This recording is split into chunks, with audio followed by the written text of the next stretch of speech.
So ni star-studded na unaweza tell what they were going for kwa the project, Kenya walikuwa wanajaribu kuachieve, Kenya walikuwa wanajaribu kufanya na the audience yenye walikuwa na target.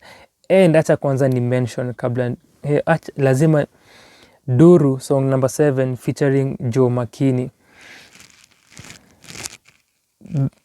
That Joe Makini verse. Hakuna cha subliminal hapa, sio kwa particular. What you wish you are is what we are. Kila mara kushock the culture, jadish how deep you are, how sick you are. Niaje, karibu sana kwa Sana album reviews. Ni African hapa. Kama ni first time yako, karibu sana kwa hii channel, feel welcome. Kama we ni a returning subscriber, a returning viewer, na kushukuru sana kwa support yako. Kama kawaida niko grateful sana. Another album review is upon us. Femi One, Kaka Empire's very own amedrop an album a week ago, inaitwa Greatness. Debut project yake yenye alitoa ilikuwa in 2019, ilikuwa inaitwa 25, which ilikuwa an EP. And then 2 years later, here we are with Greatness, debut album yake, and Kaka Empire, debut album yake. And kwa hizi reviews, hutumia 3 aspects kuchambua kazi za wasanii. Ya kwanza ni production / musicality, ya pili ni content / themes, ya tatu ni concept / idea. Nikiangalia the production ya hii project, ni kitu nilikuwa na expect from Femi One. Nilikuwa na expect the kind of sound anatumia with the dancehall feel na the gengeton vibe ukisikia ngoma zake, alafu uko na amesprinkle hip hop kiasi kwa a few songs, alafu uko na an afro pop kind of feel kwa hii album. Generally ukiangalia the project, hiyo ndio sound ya hii kazi. Ni kitu nilikuwa na expect kwa sababu ndio the kind of sound amekuwa kitumia. Now contrary to 25 kana kumbuka correctly, ilikuwa na a lot of trap ikikuja kwa production. Hapa hivi hizi ndo the major sounds, but ukiangalia the songs that Femi One amekuwa kirelease, hiyo ndo sound amekuwa kitumia. Ni kuna some afro pop hapa, but mostly imekuwa area ya dancehall na gengeton. Hiyo ndo imekuwa sound amekuwa kitumia kwa ngoma zake. So sikuwa na expect afanye anything different kwa her debut, na nilikuwa accurate in my projections kuhusu album yake, and that's exactly what she offers. And ukiangalia the title Greatness, nilikuwa najua itakuwa something that has to do with her career na struggles amepitia and the triumphs that she has had as an artist, as a person, to conquer her path and her journey as a musician kufika ile place amefika. Hiyo ndo mada ya album, na hiyo ndio feeling, na hiyo ndo the sort of concept inakupatia ukiangalia the title Greatness. Na ukisikia the entire album, some of that comes out in a few songs. Kuna hiyo idea ya kusema place ametoka, struggles amepitia, challenges ameundergo kwa life yake, place ametoka ndio afike place yuko sahi. Kuna a few songs that reveal hiyo idea ama hizo idea kwa the entire album. 14 songs kwa the album. However, it's a small part of the album. Ni a small part of these 14 songs, ni a small number that does that kwa the entire album. And hapo nilifeel ilikuwa underwhelming, ama nilifeel ni kama alipeana something that was sort of misleading. However, acha pia niseme, just like the production, ukiangalia ngoma zenye Femi One amekuwa akifanya na ngoma amekuwa akitoa, sikuwa na expect that go deeply personal na ikuwe an intimate project. Na ukiangalia the sound ya the album, ukiangalia the production, ukiangalia her content, her themes and her writing, it's what she has been doing. And ukiisikia unaweza tell kuna a specific market that this album is being done for. Kuna a specific audience that wana target with this project, and see ati it's about Femi One na yeye kukuwa personal as she can na as intimate as she can be, ku unearth stories within her na hizi tales za safari yake kama msanii ndio afike place yuko as one of the biggest artists. Unaweza tell that hiyo ikuwa anywhere kwa the idea, ungetell that unajaribu kusell hii album to audience yenye Femi One amekuwa akiongelesha, and that something different would have been trying ku fix a problem yenye hai exist. So ni kama the formula ina work, kama whatever it is unatumia inafanya kazi, why try to fix it? So unaweza tell that as a label na yeye pia kama msanii, hiyo ndo direction walikuwa wanaenda nayo. And granted na understand, mimi si audience ya Femi One, mimi si the target audience, mimi si part of hiyo market walikuwa wana release this album to, because of the kind of writing and the kind of buzz that you hear. And again, tumefanya reaction videos za Femi One, tumefanya ya Donjo na tumefanya ya Mikiki, which niko glad sana hazikuwa part of the album. Ningefeel sifi ilikuwa kucheat, but pia singeshtuka sana sana Donjo jo, I think ilikuwa kubwa, singekuwa surprised kama ingetokea kwa album or Mikiki, but niliona kulikuwa na an effort that hazikuwa kwa the album. But Kenya nilikuwa nasema ni with such songs and kuangalia Femi kukuwa mtu wa kufanya club bangers na ngoma kama hizo, the writing won't be deep, the writing haitaenda anywhere, itakuwa basic surface writing, surface similes na references, stories za Flosin Mawano vile nimeja kwa streets, it's surface low level kind of referencing, it's just there. Yani hiyo ni simile yenye anyone anaweza tumia, anyone can have that line. And as an artist na feel ukiona such a line unajua ni basic, unafaa tu kuachana nayo, but kuna hiyo. And if Flosin Mawano idea pia ako obsessed nayo, and she repeats it again kwa another song, akisema kwa jiongeleshe, akiulizwa kuhusu kama lisquash beef yake na kina Njeri na sijui kama Njeri na Notiflow, alafu anasema swali muhimu inafaa niulize kama nimenunua ploti na gari Mawano kama surname ya Flossing. Basic reference and then ameitumia twice. It's just lazy writing, but the kind of writing that you see kwa the album, venye wamewaka moto kama gaskuka and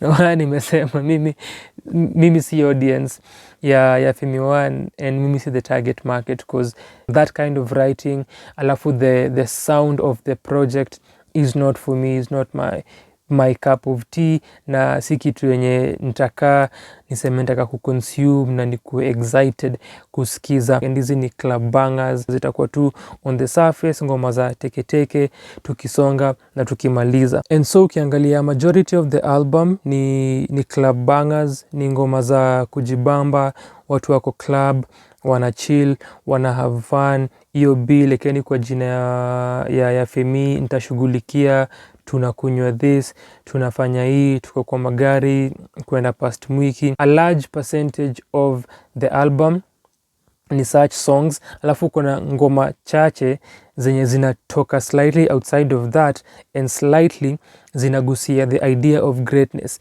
hii idea ya journey yake yenye amekuwa kama msanii.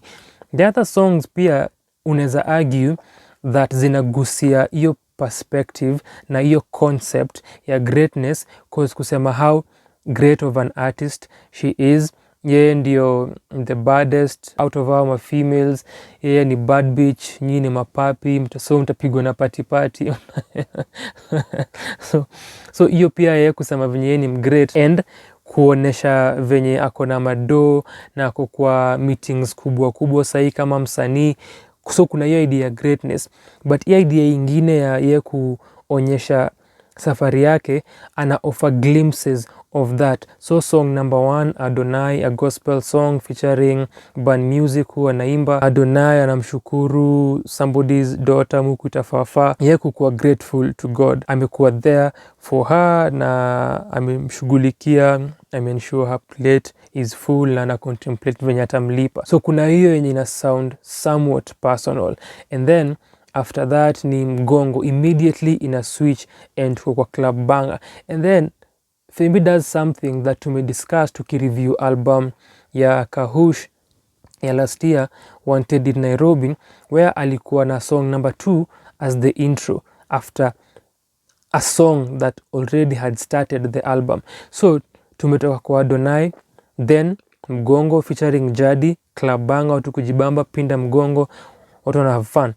And then song number 3, the title track, Greatness, the shortest kwa the album, 1 minute and 47 seconds, ni one of the songs yenye iko na a hip hop feel to it.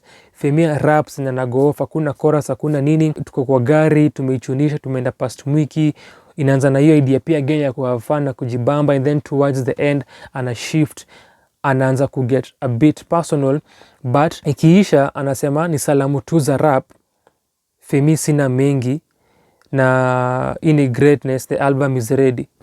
Song number 3,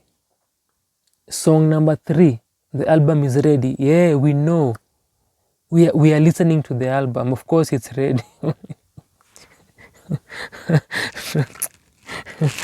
Nilikuwa funny every time nikisikia hiyo part, nimekuwa nikijiuliza ni mbona kumekuwa na hii sort of arrangement kwa hii album where that song comes there. But point nilikuwa nasema ni kuna hiyo where ina get a bit personal na analintuia idea kukuwa sentimental, and then sina haja kuongelea venye ye ni mhardcore na diva kimwili, but kikuja kwa roho hapo hivyo manze anaficha mafilo, anakuwa gangster kiroho, featuring Sanaipei, huu naona amekuwa kipeana features.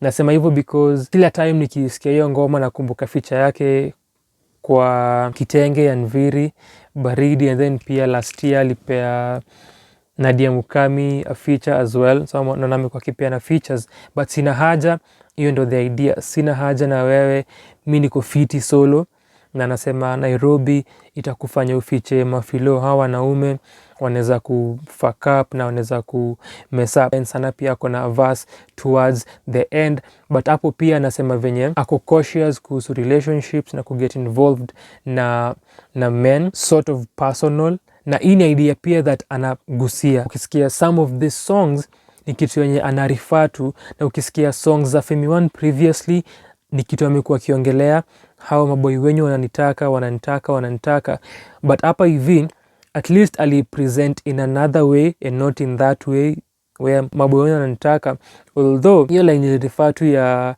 Flosin Mauano vile nimeja kwa streets, the next line anasema mababa na vijana wananidai kwa sheets, kitu amesema over and over kwa ngoma zake. She brings that kwa sina haja, hawataki, and then pia kwa hizo ngoma zingine akisema wezi nikatia na niingie box, awezi niambia sijui uko na do, in fact niko na do mob sana, so wezi tumia hiyo kuniget. And naona that is a concept or an idea that anaweza choose ku zero in on, na ikuwe just maybe a full project, possibly an EP of sorts, na ai-execute na malizane tusikie kitu ingine pia. Sina haja inagusia hiyo idea ya kukua personal, and then after that Jiongeleshe, ziko songs apart. Jiongeleshe, one of my favorite songs kwa hii project because of the approach na perspective that Femi ametumia kuiandika. Femi kolabu vipi TZ, Femi hii na hii, Femi and kuna Shiko, kwani hujui nini Shiko. So how anaweka as two different personalities, anawa position as two different entities, so the juxtaposition and how kuna hizo perspectives tofauti ikiwa kwa Femi One na ikiwa kwa Shiko, na venye anaimage through the two verses za the songs ime-execute your fiti sana, and it makes you think about those perspectives sana, kujaribu kupiece who is saying what and what was she going for. Hiyo ngoma inafanya nifikirie sana kwa the entire project, na napenda the approach that alitumia kuiandika. And wordplay Rosary, and then kusema Rosary mbona na misi mkatoliki, ngoma yangu na Roma itaprove ndiko na stamina fiti, so hiyo wordplay around there. That song is easily my favorite song, and maana nimesema ukiangalia the overall album, mimi si the target audience. You can tell by the kind of song that nilienjoy, the kind of writing and ideas that me gravitate to. Hiyo ilikuwa unique song that ilikuwa different from the other songs, na hizo ngoma peke yake ndo zilikuwa somewhat personal. Adonai, Greatness, Sina Haja, Jiongeleshe, 4 out of 10. The rest ni club bangers from right, left to center. Nilifeel at the end of the day that any project yenye ilikuwa na a potential kukuwa something great, pun intended or not, but ikaenda up imekuwa a collection of club bangers hapa na pale, and the idea ya Greatness haikuenda anywhere, haikuwa na any particular build up, and song after song, and then the album just ends na imeisha hivyo. Like hakuna anything specific that she wanted to say na akaisema, and so hakuna hata a narrative or anything, but the album just ends na ni hii collection ya hizi club bangers. Though kwa the club bangers nilipenda balance, I enjoyed balance, nilipenda how will feel, na hiyo kumage hii feeling ya a gengeton na dancehall feel, alafu iko na a banger sort of guitar, ili merge poa sana na ikanibamba. And ikigusia idea ya Greatness as a project, uko na again Filanga Free featuring Zaka, a trap beat, na hiyo ndo part of the hip hop songs, hiyo Greatness, alafu Selector yake na Oxide. Uko na Zaka kwa Filanga Free. Zaka ni mtu alikuwa influential sana kwa career ya Femi One. Kwa wale unajua history ya Islandos, the group, mnajua Zaka amekuwa influential sana kwa career ya Femi One. Sana. Niliona Zaka and nilikuwa na feel ilikuwa a perfect opportunity, because I think kwa Greatness, I think she mentions Dandora na Islands somewhere, and nilikuwa na feel this is a perfect opportunity ya maybe telling a part of your story, a part of your story ya influence ya Zaka, and coming up with a concept around that, na kutell your story yenye no one else knows, ama that people know of, but kuna things that only you and Zaka know, ama just finding a way ya kuonesha fans wako what Zaka means to you, na role yenye Zaka may play kwa position yako, and use this opportunity kwa your debut kutell your story, your part of your story yenye perhaps a majority of your fans wenye wamekujua as a mainstream artist na hawajui history yako, na Samantha hawajui history yako ukiwa Shiko Femi One. Shiko Femi One jina yake ilikuwa Shiko Mil Islando, Samantha Mil Islando. Wase hawajui hiyo part of your story, na Kenya Zaka alifanya na role yake, ilikuwa the perfect opportunity kwa your debut kufanya hivyo.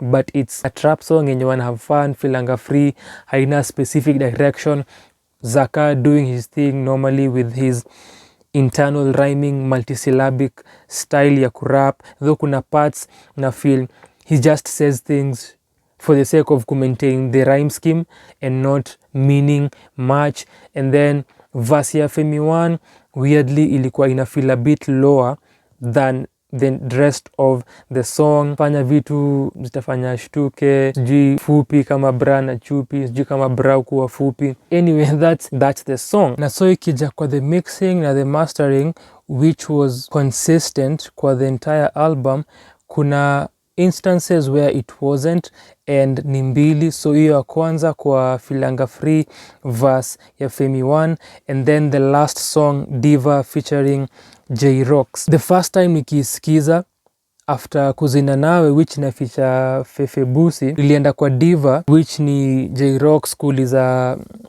kama if you are diva na venye yako in love na yeye hataki kumlose ama kumpoteza. Femi akirespond yes diva, verse 2 perspective tofauti, akiongelea other people wenye wana put up a front na kujaribu ku maintain a particular image, yet hizo nguo zao zinakuwa ordered from Jumia sijui wapi, they are not what they portray to be, but the chorus is not changing kusema wanaongelea to different, inabakia if J-Rocks is still addressing Femi One. So hapo hivyo kwa writing imeanguka mtihani, but Kenya nasema ni the first time nikisikiza the project inafika kwa diva and ikianza with the different sort of sound, nilikuwa najiuliza, am I still listening to the same album ama imeenda kwa playlist na album ingine?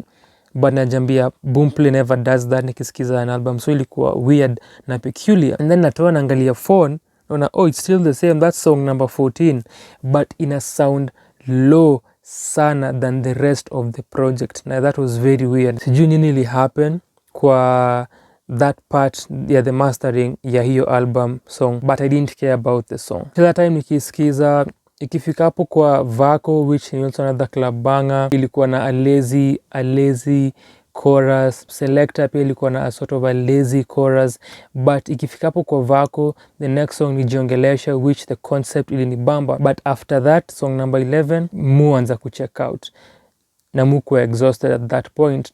Juu venye nimesema ni an album yenye ni club banger after club banger after club banger, and it gets tiring na it gets monotonous juu hatuendi ati anywhere na it's just the same thing, but imesemwa in different ways na over different instrumentals, so ina get tiring easily. Nikiadisia other points kuhusu production, kwa 100 bob beat ya Rico Beats kulikuwa na a sort of a wind instrument and melody that ilitumika kwa hiyo beat, ilinibamba sana. Kwa Selector pia ni ya Rico Beats kulikuwa na a sort of a repetitive percussion sound yenye ilikuwa ina go back and forth na ilikuwa part of the instrumental but subtle, just like kwa 100 bob hiyo element mention, hiyo pia part ilinibamba sana. So kuna hizo parts kwa hizo instrumentals that zilikuwa creatively done. Femi anachafua meza kwa hii project, featuring different artists from different parts of Africa